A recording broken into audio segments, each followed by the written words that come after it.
வணக்கம் நண்பர்களே. நம்ம இன்னைக்கு டிஎன்பிஎஸ்சி எக்ஸாமில் வர தமிழுக்கான மாதிரி வினாவிடை பற்றி தான் பார்க்க போகிறோம். ஆல்ரெடி நம்ம நிறைய வீடியோஸ் அப்லோட் பண்ணியிருக்கோம். பார்க்காதவங்க பிளேலிஸ்ட்டில் செக் பண்ணி பாருங்கள். நாங்கள் இப்போ வீடியோக்குள்ள போகலாம். ராவண காவியம் காலத்தின் விளைவு, ஆராய்ச்சியின் அறிகுறி, புரட்சி பொறி, உண்மையை உணர வைக்கும் உன்னத நூல் என்று கூறியவர் பேரறிஞர் அண்ணா, கல்யாண சுந்தரம், பசும்பொன் முத்துராமலிங்கனார், ஜெயகாந்தன். திருக்குறள் கதைகள் என்னும் நூலை எழுதியவர் கவிஞர் அறிவுமதி, கிருபானந்த வாரியார், சா சுரேஷ், மாசு அண்ணாமலை. மனதை மலர வைக்கும் இளங்கதிரவனின் வைகறை பொழுது வேண்டுமா, அப்படியானால் இரவில் இருண்ட நேரங்களில் வாழ கற்றுக்கொள் என்று கூறியவர் பசும்பொன் முத்துராமலிங்கனார், நேதாஜி, கேப்டன் தாசன், சிதம்பரம் லோகநாதன். முன்னீர் என்பதன் பொருள் நீர்நிலை, பெருங்காற்று, கடல், தென்றல். பெரியார் என்னும் பட்டம் எந்த ஆண்டு வழங்கப்பட்டது? 1938 நவம்பர் 10, 1938 நவம்பர் 11, 1938 நவம்பர் 12, 1938 நவம்பர் 13. இருட்டு எனக்கு பிடிக்கும் என்னும் நூலை எழுதியவர் மு. மேத்தா, கி. வா. ஜெகநாதன், கிருபானந்த வாரியார், சா. தமிழ்ச்செல்வன். புது கவிதையின் தந்தை என்று அழைக்கப்பட்டவர் ஜெயகாந்தன், நா. பிச்சைமூர்த்தி, நா. முத்துக்குமார், வள்ளிக்கண்ணன்.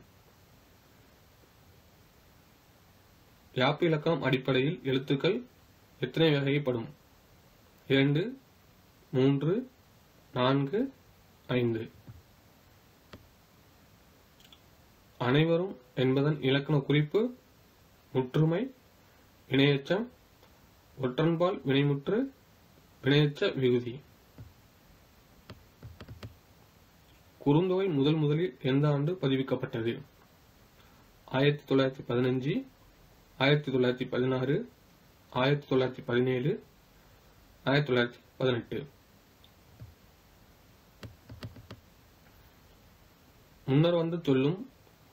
முன்னர் வந்த சொல்லும் பொருளும் பின்னர் பல இடங்களில் வருவது. முன்னர் வந்த சொல்லும் பொருளும் பின்னர் பல இடங்களில் வருவது பின்வரும் நிலையணிகள்: சொல்பொருள் நிலையணி, வஞ்சி புகழ்ச்சியணி, சொல்பொருள் பின் ஒரு நிலையணி.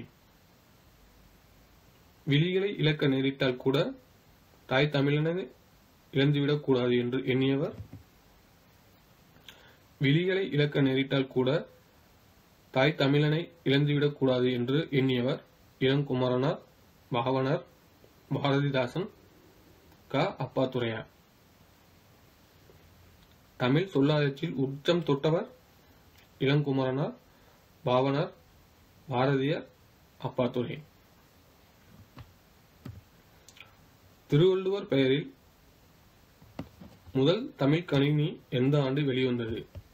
1893, 1983, 1984, 1894. தோற்காத பெருநகரம் ஒன்று கண்டேன், நண்பர்கள் நகரம் என்று புதுநகரம். தோற்காத பெருநகரம் ஒன்று கண்டேன், நண்பர்கள் நகரம் என்றொரு புதுநகரம் வந்தது என் கனவில் என்று கூறியவர் Walt Whitman, Ravi Varma, Pablo Neruda, Mallarmé. பாவநந்தியரின் உருவ சிற்பம் இன்று எங்குள்ளது? நாமக்கல், ஈரோடு, சேலம், திருச்சி. புலமை கதிரவன் என தமிழறிஞர்கள் போற்றிய தமிழ் மொழி பெரும்புலவர் சுப்பிரமணிய தேசிகர், விசாக பெருமாள், உ.வே. சாமிநாதர், மீனாட்சி சுந்தரனார். பகுதிக்கும் விகுதிக்கும் இடையில் தோன்றும் உறுப்பு எவ்வாறு அழைக்கப்படுகிறது? பகுதி, விகுதி, இடைநிலை, சந்தி. வண்ணம் என்பதன் பொருள் நிறம், அழகு, மேகம், மலை. துணையாய் வருவது தூயனார் கல்வி என்று கூறும் நூல். துணையாய் வருவது தூயனார் கல்வி என்று கூறும் நூல். திருமந்திரம், நாலடியார், திரிக்கடுகம், ஔவையார். இப்ப ஒவ்வொன்றுக்கும் உள்ள ஆன்சர் நம்ம செக் பண்ணிடுவோம். ராவண காவியம் காலத்தின் விளைவு, ஆராய்ச்சியின் அறிகுறி, புரட்சி பொறி, உண்மையை உணர வைக்கும் உன்னத நூல் என்று கூறியவர் பேரறிஞர் அண்ணா.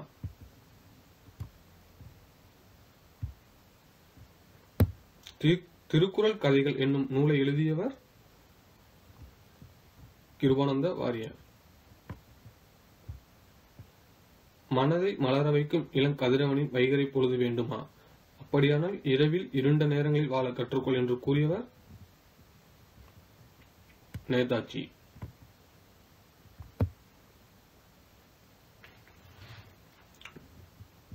முன்னீர் என்பதன் பொருள்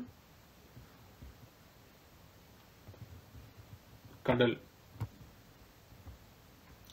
பெரியார் என்னும் பட்டம் எந்த ஆண்டு வழங்கப்பட்டது? 1938 நவம்பர் 13. இருட்டு எனக்கு பிடிக்கும் என்னும் நூலை எழுதியவர் சா. தமிழ்ச்செல்வன். புது கவிதையின் தந்தை என்று அழைக்கப்பட்டவர் பிச்சைமூர்த்தி. யாப்பிலக்கணங்கள் அடிப்படையில் எழுத்துக்கள் எத்தனை வகைப்படும்? 8. Option B 3.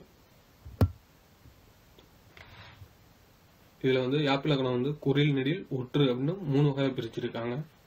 9th புக்ல இருக்கு, செக் பண்ணி பாருங்க. அனைவரும் என்பதன் இலக்கண குறிப்பு முற்றுமை.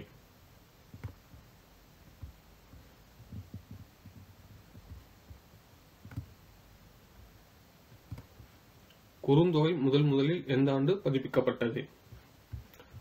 1915. முன்னர் வந்த சொல்லும் பொருளும் பின்னர் பல இடங்களில் வருவது சொல்பொருள் பின்னொரு நிலையணி. விழிகளை இழக்க நேரிட்டாலும் கூட தாய் தமிழனை இழந்துவிடக் கூடாது என்று எண்ணியவர் இளங்குமரனார்.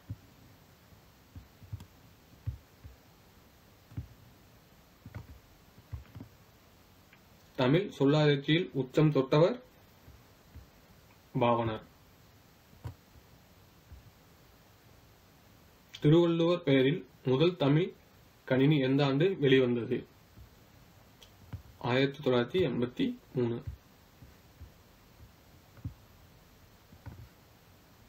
தோற்காத பெருநகரம் ஒன்று கண்டேன். நண்பர்கள் நகரம் என்றொரு புது நகரம் வந்தது என் கனவில் என்று கூறியவர் வால்ட் விட்மன். பாவானந்தரின் உருவச் சிற்பம் இன்றும் எங்குள்ளது? ஈரோடு. அது என்ன ஊர் அப்படின்னு தெரிஞ்சுச்சுன்னா கமெண்ட் செக்ஷன்ல கமெண்ட் பண்ணுங்க. புலமை கதிரவன் என தமிழ் அறிஞர்கள் போற்றிய தமிழ் மொழி புலவர் மீனாட்சி சுந்தரனார். பகுதிக்கும் விகுதிக்கும் இடையில் தோன்றும் உறுப்பு எவ்வாறு அழைக்கப்படுகிறது? இடைநிலை. வண்ணம் என்பதன் பொருள் அழகு. வண்ணம் இது 2 சுழியின் பார்த்துக்கோங்க, டிஃபரெண்ட் தெரிஞ்சுக்கோங்க. துணையாய் வருவது தூயனார் கல்வி என்று கூறும் நூல் திருமந்திரம். வீடியோ பிடிச்சிருந்தா உங்க ஃப்ரெண்ட்ஸ் எல்லாருக்கும் ஷேர் பண்ணுங்க. பக்கத்தில் உள்ள ரெட் கலர் பட்டனை சப்ஸ்கிரைப் பண்ணுங்க. அப்பதான் நம்ம போற வீடியோ உங்களுக்கு உடனே அப்டேட் கிடைக்கும். தேங்க்யூ ஃபார் வாட்சிங்.